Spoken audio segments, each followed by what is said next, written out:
नमस्कार दोस्तों, आपके अपने टीच 98 चैनल में आपका स्वागत है।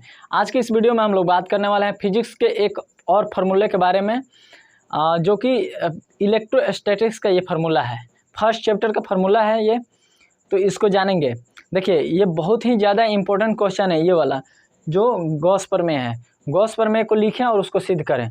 तो क्वेश्चन आप जा कर के देखिएगा क्वेश्चन बैंक में कि आपको पीछे जो 5 नंबर वाला क्वेश्चन होता है ना, लॉन्ग टाइप क्वेश्चन, उसमें जा कर के देखिएगा ये वाला क्वेश्चन आया होगा। किसी न किसी साल आया होगा और हर साल इसको दोहरा देता है, मतलब एक साल गैप देकर और इसको दोहरा देता है। बहुत ज़्यादा इंपॉर्टेंट क्वेश्चन है, मतलब समझिए कि 99.99% इसका चांस है आने का, बहुत ज़्यादा इंपॉर्टेंट हो जाता है। इसलिए आपको ये करके जाना है सवाल को। 5 नंबर अगर आपको पाना है फिजिक्स में, तो मतलब एक्स्ट्रा अगर पाना है तो इन्हें पूरा अपने 5 नंबर पाना है, तो इसलिए आपको करके जाना है। तो इसलिए हम लेकर आए हैं इस फार्मूला को। देखिए इसको कैसे पूछता है और इसको कैसे कैसे बनाना है। अब जब आदमी फिजिक्स, हम लोग फिजिक्स जब पढ़ते हैं तो क्या करते हैं, गॉस प्रमेय अलग से पढ़ते हैं और विद्युतीय फ्लक्स अलग से पढ़ते हैं। लड़का सब क्या करता है, 5-5 नंबर वाला मान लीजिए गॉस प्रमेय याद कर लिया, तो गॉस प्रमेय तो ठीक है कि भाई बना देगा जब पूछेगा तो, लेकिन वो गॉस प्रमेय को वो ऐसा नहीं पूछता है कि खाली गॉस प्रमेय बनाइए और उसको सिद्ध करिए, उसका डिफिनेशन भी लिखना होता है। अब गॉस प्रमेय का डिफिनेशन नहीं, देखिए जैसे मैं ये क्वेश्चन क्या कह रहा है, विद्युतीय फ्लक्स को परिभाषित करें तथा गॉस प्रमेय को लिखें, हम सिद्ध करें। इसी तरह सेम टू सेम समझिए ना, वहीं से हम लाए हैं इस क्वेश्चन को, सेम टू सेम इसी तरह पूछता है क्वेश्चन। आप क्या करिएगा, जाइएगा ये गॉस प्रमेय को लिख के सिद्ध कर दीजिएगा। सोचिएगा कि 5 नंबर हमको मिल जाता है, आपको 5 नंबर मिलेगा है? 5 नंबर आपको नहीं मिलेगा, आपको 3 नंबर देगा। आप कितना सही सही बनाए होंगे तो ओकरा खातिर है लिखना होगा। खाली इसमें ये नहीं कि चले भाई विद्युतीय फ्लक्स लिख दिए, उतना से काम नहीं चलेगा। इसका SI मात्रक लिख दीजिए, बता दीजिए कि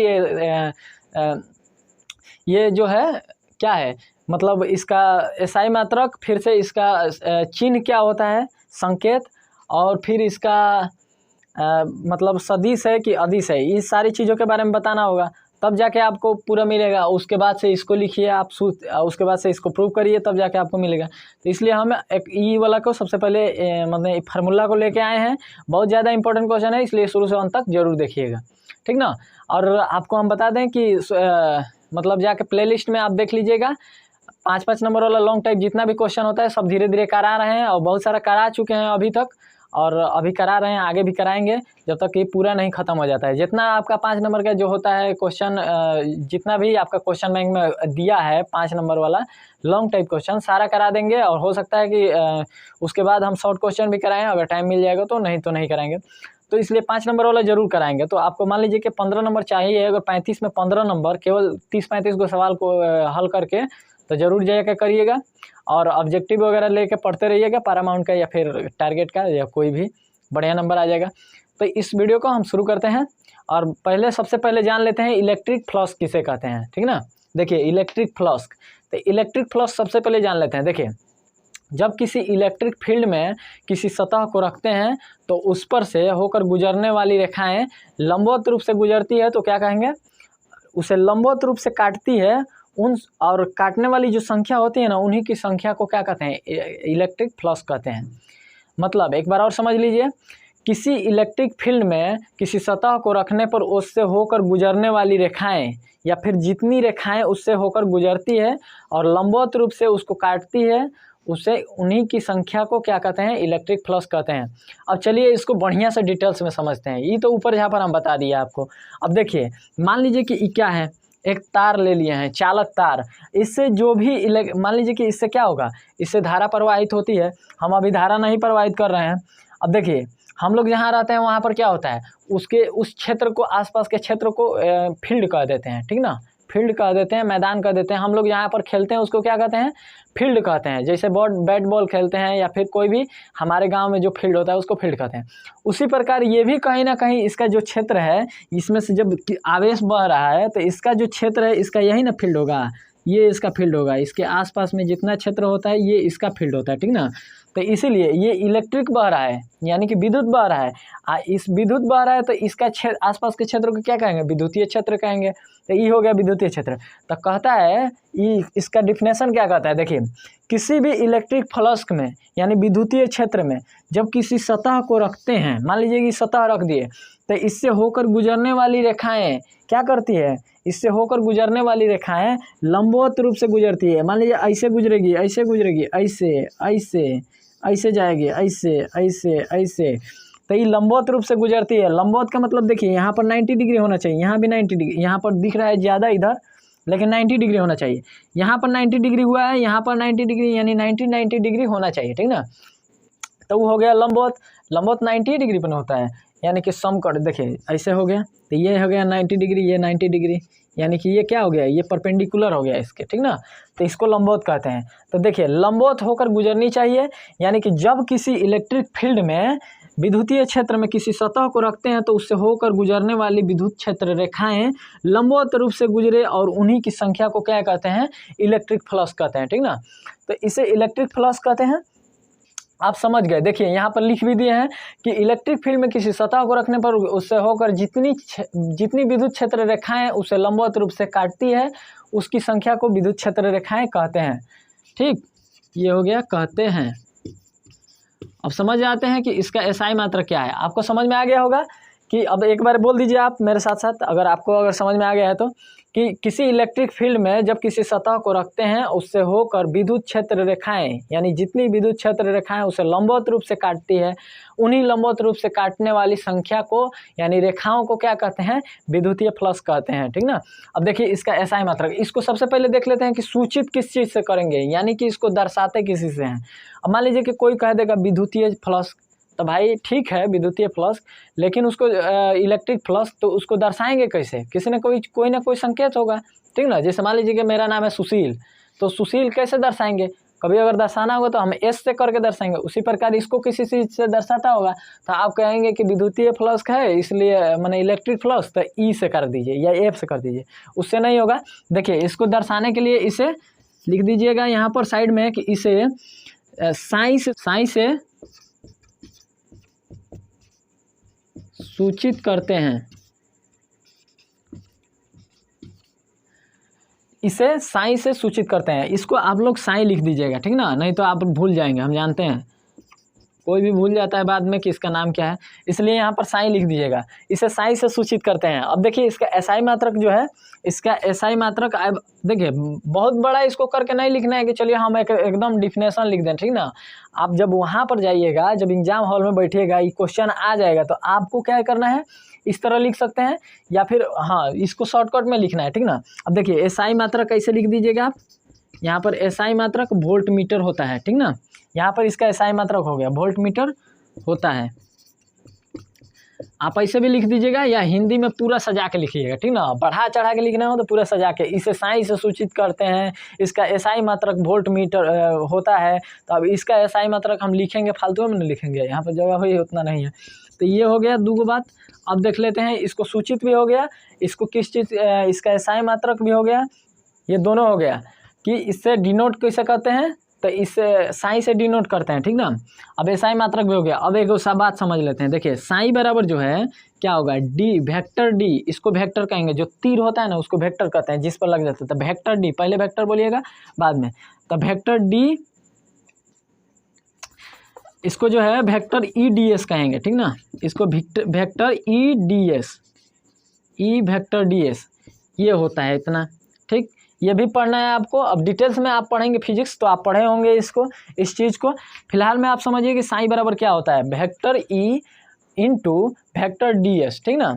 ई मतलब यहाँ से हो गया साई बराबर E vector E D S cos, मतलब ई डी एस, ठीक ना। अब यहाँ से अगर इसका इंटीग्रेशन करेंगे, जैसे देखिए यहाँ से अगर आप इसका इंटीग्रेशन करेंगे साई का, तो यहाँ से क्या हो जाएगा, साई बराबर, यहाँ से ये निकलेगा, साई बराबर हो जाएगा इलेक्ट्रिक फील्ड ई, तो ई भी इंटीग्रेशन में होगा, ठीक ना। ये इंटीग्रेशन है था वेक्टर ई, माने है इंटीग्रेशन इसको बोलते हैं, ठीक ना। आप मैथ वाले होंगे तो जानते होंगे, मैथ वाले नहीं होंगे, बायो वाले होंगे तो इसको समझ लीजिए कि इसको इंटीग्रेशन कहते हैं इसको, ठीक ना। तो इंटीग्रेशन ई, और ये जो है डी एस, तो डी एस, और यहाँ पर हो जाएगा कोस थीटा, ठीक ना। इतना आपका ध्यान में रखना है बस। देखिए आपको क्या करना है, आपको जब ये क्वेश्चन पूछेगा तो सबसे पहले आप इसका ये लिख दीजिए डिफिनेशन, इसका सूचित लिख दीजिए, किससे सूचित करेंगे, इसको फिर डिनोट करेंगे, फिर से इसका एसआई मात्रक, और ये थोड़ा सा चीज़ लिख दीजिए, क्योंकि ये वाला जो चीज़ है ये प्रूफ करने में काम आएगा कॉस पर मेरे को, ठीक ना, इसलिए इसको लिखना होगा। अब देखिए इतना हो गया। अब इसको बढ़िया से एक बार समझ लेते हैं कि विद्युतीय फ्लक्स किसे कहते हैं। तो इलेक्ट्रिक फील्ड में किसी सतह को रखने पर जितनी विद्युतीय क्षेत्र रेखाएं उसे लंबवत रूप से काटती है उनकी संख्या को क्या कहते हैं, विद्युतीय फ्लक्स कहते हैं। अब समझ लेते हैं कि गॉस प्रमेय किसे कहते हैं। तब तक आप इसको लिख लीजिए, हम मिटा देते हैं, इसको मिटाकर इसको हम समझाते हैं, क्योंकि यहाँ पर जगह नहीं बचेगा, यहाँ पर हो नहीं पाएगा। और ये वाला जो है अभी लाइव अगर मिटाएंगे तो बहुत टाइम लगेगा। तो देखिए हम बता चुके हैं कि विद्युतीय फ्लक्स किसे कहते हैं। अब हम बताएंगे कि गॉस प्रमेय किसे कहते हैं, उसके बाद बताएंगे कि गॉस प्रमेय को कैसे सिद्ध करना है। तो उसका नीचे डिफिनेशन लिखे कि मतलब उसके नीचे के फिगर में यू उसके बारे में बनावट लिख के और उसको चित्र बना के उसको समझाएंगे। तो सबसे पहले अब समझ लेते हैं कि गॉस प्रमेय किसी भी बंद काल्पनिक सतह से होकर गुजरने वाली कुल विद्युतीय फ्लक्स साई उसके अंदर स्थित आवेश Q का 1/ε0 गुना होता है। अब देखिए कहने का मतलब है कि साई, अब देखिए यहाँ पर क्या आ रहा है, साई आ रहा है यहाँ पर कि किसी भी बंद सतह से, किसी भी बंद काल्पनिक सतह से होकर गुजरने वाली कुल विद्युतीय फ्लक्स, देखिए कुल विद्युतीय फ्लक्स जो है साई, तो क्या होता है, तो उसके अंदर स्थित आवेश Q का 1/ε0 होता है। तो इसका मतलब क्या हुआ कि आपको देखिए, आपको ये फार्मूला को रटने का इसको जो है रटने का जरूरी नहीं है, आप इतना बस ध्यान में रखेंगे आप समझ जाएंगे। जैसे Q साई उसके अंदर स्थित आवेश Q का माने गुणा का 1/ε0 गुना होता है 1/ε0। तो क्या हुआ, इतना गुना होता है, एक मतलब हुआ कि साई बराबर, हम इसको ऊपर नहीं लिख सकते हैं 1 में करके, तो Q और यहाँ हो जाएगा ये ε0, इसको जो है ε0 बोलेंगे, ई जैसा छोटा ई जैसा बना के 0 लगा देंगे, ये हो गया आपका ε0, माने साई बराबर Q/ε0। आप ऐसा नहीं बोल सकते हैं, इस तरह करके। और ये वाला ध्यान में रखिएगा और इसको बोलिएगा कि किसी भी बंद काल्पनिक सतह से होकर गुजरने वाली कुल विद्युतीय फ्लक्स साई उसके अंदर स्थित आवेश Q का 1/ε0 गुना होता है। हुआ, याद हो गया कि किसी भी बंद काल्पनिक सतह से होकर गुजरने वाली किसी भी बंद काल्पनिक सतह से होकर गुजरने वाली कुल विद्युतीय फ्लक्स साई उसके अंदर स्थित आवेश Q का 1/ε0 गुना होता है। ये हुआ इसका फार्मूला, और ये इतना लिख दीजिएगा। अब इसके नीचे बनावट समझेंगे इसका कि गॉस प्रमेय का बनावट क्या है, और उसके बाद से इसको प्रूव करेंगे, ठीक ना। तो इसको लिख लीजिए आप, हम इसको मिटाते हैं, तब तक इसको मिटा सकें। तो अभी हम लोगों ने अब समझ चुके हैं कि गॉस प्रमेय किसे कहते हैं। अब अगला टॉपिक है कि इसको बनाया कैसे जाता है और इसे प्रूव कैसे किया जाता है। तो उसके बारे में अब समझेंगे कि उसकी बनावट और क्या क्या है, और उसके बाद से उसको कैसे प्रूव करेंगे। तो सबसे पहले क्या है कि चलिए अब इसकी बनावट के बारे में समझते हैं। देखिए बनावट है गॉस प्रमेय, तो गॉस प्रमेय के लिए फिगर एक ड्रॉ कर देते हैं। ये हो गया इसका गॉस प्रमेय का फिगर, और यहाँ पर हम प्रूव करेंगे कि कैसे इसको प्रूव किया जाएगा। तो देखिए सबसे पहले एक हम चालक ले लिए, ठीक ना। चालक ये ऐसे लेंगे, ये वाला ऐसे आपको दिखाई दे रहा होगा, इस तरह करके इसके अंदर ये एक गोला टाइप का लेके, और इसको जो है हम यहाँ से एक शंकु जैसा मिला देंगे इसके सेंटर से, और यहाँ से क्या हो रहा है कि ये इसको रंग देते हैं इसे, कि ये हो रहा है, और यहाँ से ये ds जो है अल्पांश है, और यहाँ से इलेक्ट्रिक फील्ड E है, वेक्टर E, और यहाँ पर जो है कोण थीटा बन रहा है, यहाँ जो है प्लस Q चार्ज है। ये पूरा गोला का जो बना है जो चालक, ये S मान लिया है, ठीक ना। इस बिंदु को जो है, इस बिंदु को हम P मान लेते हैं। चलिए इतना काम हो गया, और इसको DW मान लिया है। तब देखिए ये वाला DW है, ठीक। अब देखिए कह रहा है कि नीचे के फिगर में, अब उसके बाद से मान लीजिए कि गॉस प्रमेय का यथी तो लिख देंगे डिफिनेशन कि गॉस प्रमेय किसे कहते हैं, किसी भी बंद काल्पनिक सतह से, इस तरह करके। लेकिन अब उसके नीचे लिखना क्या होगा कि उसके नीचे के फिगर में एक फिगर ड्रॉ करिए इसे, और उसके बाद लिखिए कि नीचे के फिगर में, तो देखिए यहाँ से एक नीचे के फिगर में एक काल्पनिक सतह दिखलाया गया है। सबसे पहले ये जो हम सतह माने हैं ये काल्पनिक है, ठीक ना। काल्पनिक और रियल में क्या अंतर होता है, रियल में जो सचमुच दिखा दिया जाता है, और जो बनाया जाता है या फिर जिससे नहीं किया जाता है उसको काल्पनिक दिखाया जाता है, जिससे जो कि काल्पनिक है। जैसे इमेज क्या है, काल्पनिक है, अब उसको निकाल तो नहीं सकते हैं ना, फोटो तो रियलिटी में उधर से आदमी तो निकाल नहीं सकते हैं, तो उसी तरह ये भी काल्पनिक है। तो कह रहा है कि नीचे के फिगर में एक काल्पनिक सतह दिखलाया गया, हम लिख देंगे इसे सतह बना के, और उसके बाद लिखेंगे जिसके अंदर Q आवेश है। देखिए यहाँ पर Q आवेश है, तो इसलिए लिख देंगे जिसके अंदर Q आवेश स्थित है। अब इस आवेश से m r दूरी पर एक अल्पांश ds लेंगे, ये वाला जो है अल्पांश ds लेंगे, ठीक ना। ये जो है r दूरी पर है, m ds लेंगे, ठीक ना, अल्पांश जिसको कहेंगे। तो एक अल्पांश ds लेंगे, अब यहाँ पर वेक्टर में है तो वेक्टर में कर देंगे, ds लेंगे, ठीक ना। जिसके सेंटर पर क्या होगा, electric field E, electric field का मान ई होगा। देखिए यहाँ जो है इसका सेंटर है, कौन सा है, ये वाला सेंटर है इसका, यहाँ पर इलेक्ट्रिक फील्ड ई है। देखिए वहाँ भी दर्शा दिए हैं, वहाँ से ये वाला इलेक्ट्रिक फील्ड क्या है, ई है, ठीक। अब यहाँ से हो गया, अतः अल्पांक से गुजरने वाला फ्लक्स क्या होगा, तो अब यहाँ पर हम प्लस लिखेंगे और ओकरी सहायता से हम क्या करेंगे, इसको सिद्ध करेंगे, ठीक। अब देखिए क्या होगा, यहाँ से अतः अल्पांक से होकर गुजरने वाला फ्लक्स, तो अल्पांक से होकर गुजरने वाला फ्लक्स क्या होता है, तो डी साई बराबर, यहाँ पर हो जाएगा डी साई बराबर, आपको पढ़ाया था कि वेक्टर ई और वेक्टर डी एस, ये होगा आपका इसका फार्मूला हम बताए थे आपको, जब ये वाला बता रहे थे तो विद्युतीय फ्लक्स। तो यहाँ से हो जाएगा डी साई बराबर वेक्टर ई और D into vector D S, ठीक। यहाँ से अब हो जाएगा डी साई बराबर ई का मान क्या होता है, देखिए ई जो है तो ई लिख देंगे, पहले सबसे पहले ई लिख देते हैं, ठीक ना। और ई और यहाँ से हो जाएगा डी एस कॉस थीटा, ये भी हम बताए थे इसका दूसरा, ये इतना हो गया, ठीक ना। अब यहाँ से देखिए क्या करेंगे, ये है डी साइन, तो डी साइन, अब ई है जो है, ई जो है इसका मान रखेंगे, इसका मान होता है 1/4 पाई एप्सिलॉन 0, और यहाँ हो जाएगा Q/r²। और जो डी एस कॉस थीटा है तो डी एस कॉस थीटा हम लिख देंगे, vector D S cos theta, यहाँ से जितना दिया है उतना हम लिख देंगे, ठीक ना। अब देखिए यहाँ से आगे बढ़ते हैं तो फिर से हम लिख देते हैं डी साई, तो डी साई, और यहाँ से ये जो है ये वाला क्यू यहाँ पर गुणा हो जाएगा तो क्यू हो जाएगा, और यहाँ से क्योंकि एक में गुणा होगा तो उतना ही आएगा, तो ये हो जाएगा 4πε0, और यहाँ से क्या हो जाएगा कि ये D S vector D S cos theta और r² ये नीचे चला जाएगा, ठीक ना। इसके ये कोष्ठ में कर दीजिए, इसको अलग कर दीजिए। अब देखिए इसका फायदा क्या होता है, इतना बराबर जो है इस D S vector D S cos theta बराबर क्या होता है, यहाँ पर थोड़ा सा साइड में यहाँ पर लिख दीजिएगा कि vector D S cos theta और बट्टा में r² बराबर इतना बराबर होता है डी डब्ल्यू। देखिए यहाँ पर लिखे थे हम डी डब्ल्यू, तो वो हो गया यहाँ पर इतना बराबर डी डब्ल्यू होता है। चूँकि यहाँ पर कर देंगे, इसे 3 गो बूंदा दे दीजिए, मैंने चूँकि इसलिए इसको तो चूँकि नहीं कहेंगे, इसको इसलिए कहते हैं, ठीक। 2 गो ऊपर रहता है और 1 गो नीचे बूंदा रहता है, तो इसको चूँकि कहते हैं। तो चूँकि vector D S cos theta बट्टा r² बराबर क्या होगा, डी डब्ल्यू, ठीक ना। तो यहाँ से हम लिख देंगे डी डब्ल्यू। देखिए यहाँ से हो जाएगा डी साइन, तो डी साइन Q/4 पाई और एप्सिलॉन 0, तो एप्सिलॉन 0, और ये इसका मान क्या हो जाएगा यहाँ से डी डब्ल्यू। अब देखिए क्या करेंगे, ये हम बताए थे कि ये वाला क्या है, इसको जो बोलते हैं ये कांस्टेंट है, ठीक ना।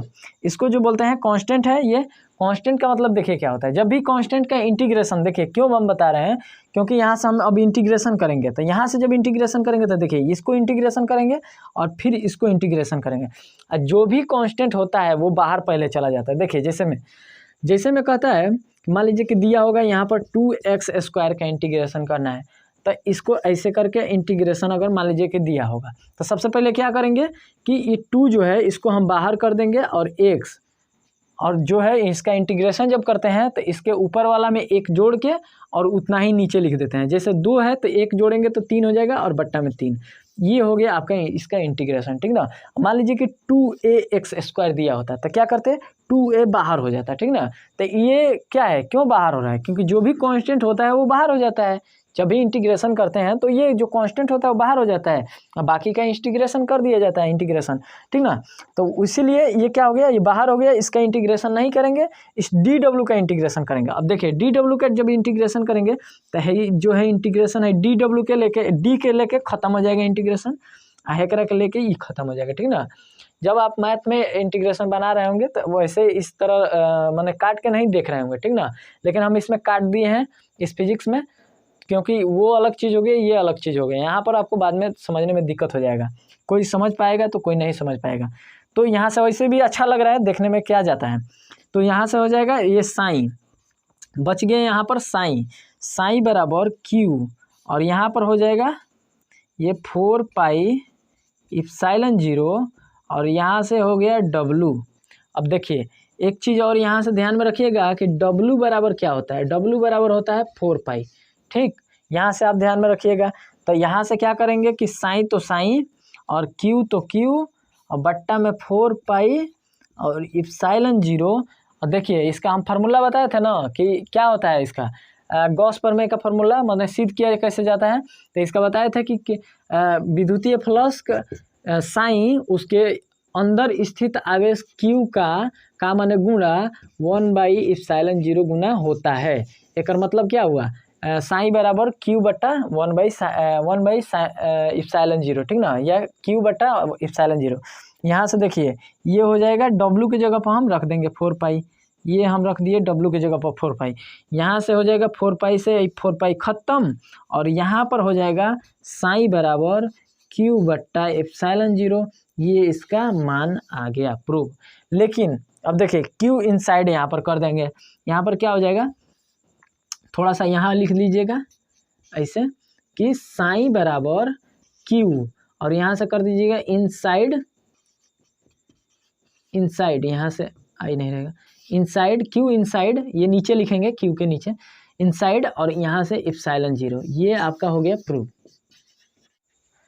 तो ये था गॉस प्रमेय और विद्युतीय फ्लक्स किसे कहते हैं, उसके बाद से ना विद्युतीय फ्लक्स का एसआई मात्रक क्या होता है, विद्युतीय फ्लक्स को किससे सूचित करते हैं, इन सारी चीज़ों के बारे में समझने के बाद से गॉस प्रमेय किसे कहते हैं और फिर गॉस प्रमेय को कैसे प्रूव करते हैं, इन सारी चीज़ों के बारे में हम बता चुके हैं। तो हम उम्मीद करते हैं कि आपको समझ में आ गया होगा। तो अच्छा लगा होगा तो लाइक करके कमेंट जरूर करके बताइएगा कि आपको ये वीडियो कैसा लगा, ठीक ना। और साथ ही साथ मान लीजिए कि आपको अगर केमिस्ट्री का चाहिए तो इस पर कमेंट करके बताइएगा कि केमिस्ट्री का बना दीजिएगा, तो हम केमिस्ट्री पर बना